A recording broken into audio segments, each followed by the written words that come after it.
साधकम् कलाधरावतंसकं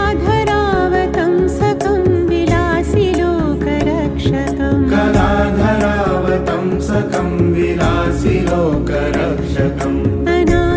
अनायकैकनायकं विनाशिते भदैत्यकम् अनायकैकनायकं विनाशिते भदैत्यकम् नताशुभाशुनाशकं नमामि तं विनायकम् नताशुभाशुनाशकं नमामि तं विनायकम्